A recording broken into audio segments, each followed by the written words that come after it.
Terima kasih Pak Menko, rekan-rekan media yang saya sayangi. Assalamualaikum warahmatullahi wabarakatuh. Jadi kami di Ratas mengupdate ke Bapak Presiden bahwa memang beberapa negara di dunia mengalami kenaikan kasus. Dan konsisten penyebabnya adalah varian baru, yaitu varian BA4 dan BA5.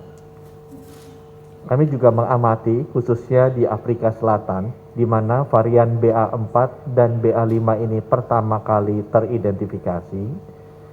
Dan hasil pengamatan kami bahwa puncak dari penularan varian BA4 dan BA5 ini sekitar sepertiga dari puncak Delta dan Omicron. Kasus hospitalisasinya juga sepertiga dari kasus hospitalisasi Delta dan Omicron, sedangkan kasus kematiannya sepersepuluh dari kasus kematian di Delta dan Omicron. Jadi walaupun memang BA4 dan BA5 ini menyebabkan kenaikan kasus di beberapa negara di dunia, tetapi puncak dari kenaikan kasusnya maupun hospitalisasinya maupun kematiannya jauh lebih rendah dibandingkan Omicron yang awal. Kami juga mengkonfirmasi hal yang kedua bahwa sudah ada 8 kasus di Indonesia.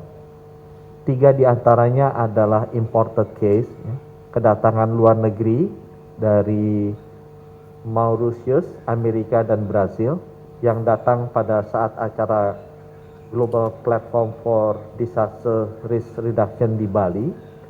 Dan sisanya yang 5 adalah kasus transmisi lokal. 4 terdeteksi di Jakarta dan 1 terdeteksi di Bali, tapi yang bersangkutan adalah tenaga media juga yang datang dari Jakarta. Jadi memang transmisi lokal ini sudah terjadi di Jakarta.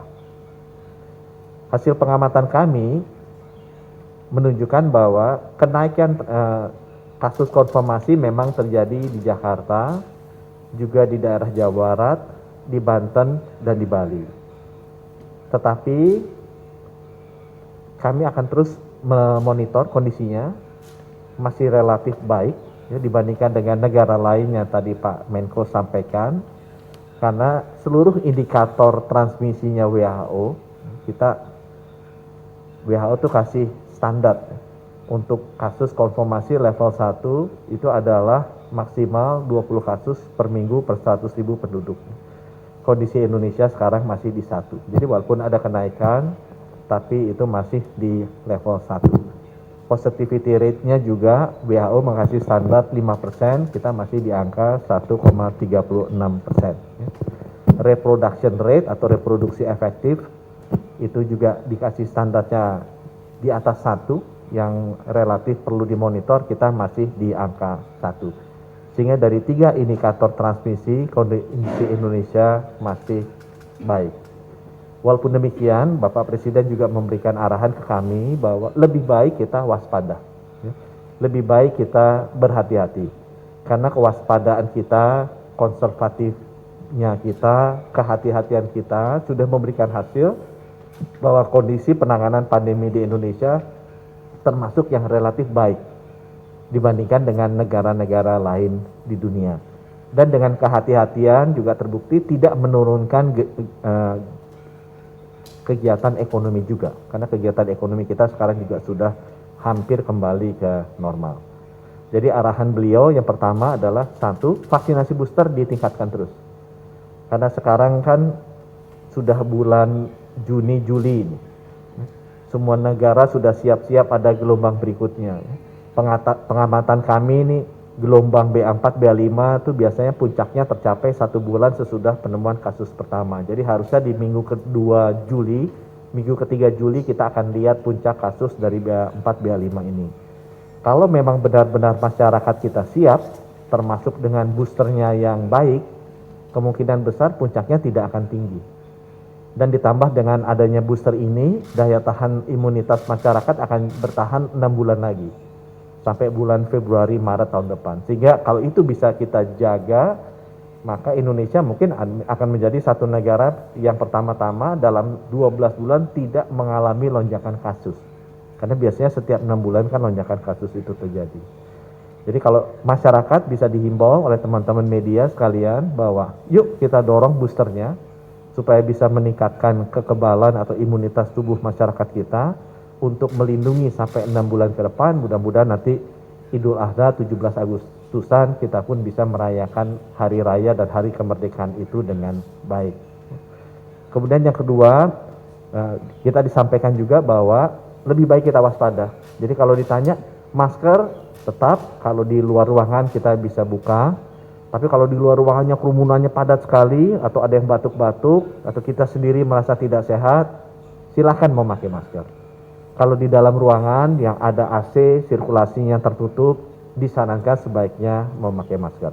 Tidak ada ruginya kita bersikap hati-hati dan waspada. Malah itu benar-benar bisa melindungi diri kita dan orang lain, dan bisa menjaga kesinambungan dari pertumbuhan ekonomi kita.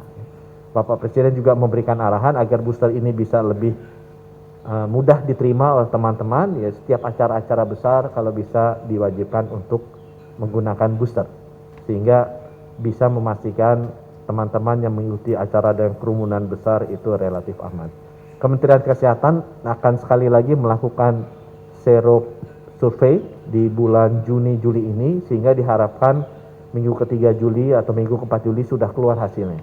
Sehingga sebelum 17 Agustus hari kemerdekaan kita bisa mengambil kebijakan yang lebih tepat berbasis data mengenai bagaimana penanganan pandemi ke depannya. Jadi memang di Natal yang kemarin dan di hari raya Lebaran tahun lalu, kenaikan kasus itu kita amati terjadi antara hari ke-27 sampai hari ke-34.